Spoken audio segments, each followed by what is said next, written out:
Czechoslovakia from Hungary. Congratulations, first of all. And the question is, you went to the Buckingham Palace and received a CBR. Did the palace look similar to the set? Was it? Actually, on set, it feels like we're doing too much, but it turns out we're not. So having been to the palace, it's bigger than we've been doing, and there are more people than we've had in costume. It's you can't quite imagine how over the top it is.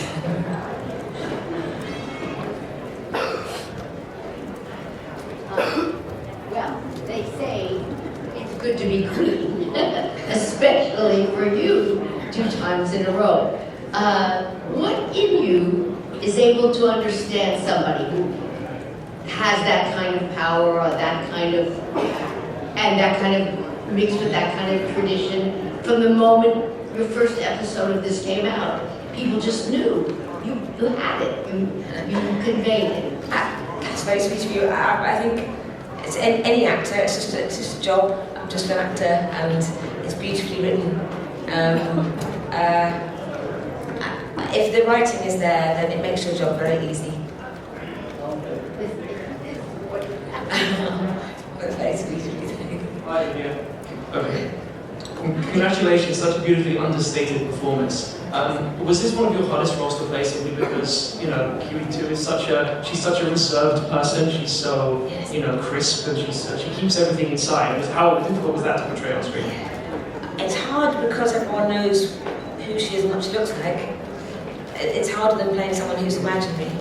And yes, the reserved side of it is not something that's very natural to me. Yes, so on occasions when I couldn't control myself, we had to come up with sort of tricks to try and stop me from crying. Well, they gave me an earpiece so that I could listen to something boring to try and not think about what was happening around me. It's got the mark of a great actor.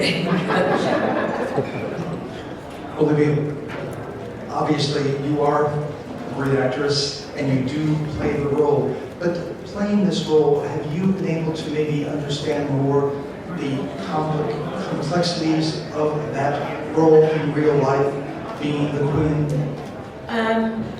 I think that would be presumptuous of me to imagine that, you know, playing the part I would have any insight into what it's actually like. So I think no. That's a lifetime of having to be a certain way, and it's not. I can only imagine. You know, it's been an honour to play it, but I wouldn't dare to presume. Hi, Olivia. Last question. I'm just curious if you met the Queen, or if you've spoken to the Queen and given the chance. What sort of question would you ask her? If I met the Queen, I'd quite like to ask her what other jobs she would have liked, had she had a choice.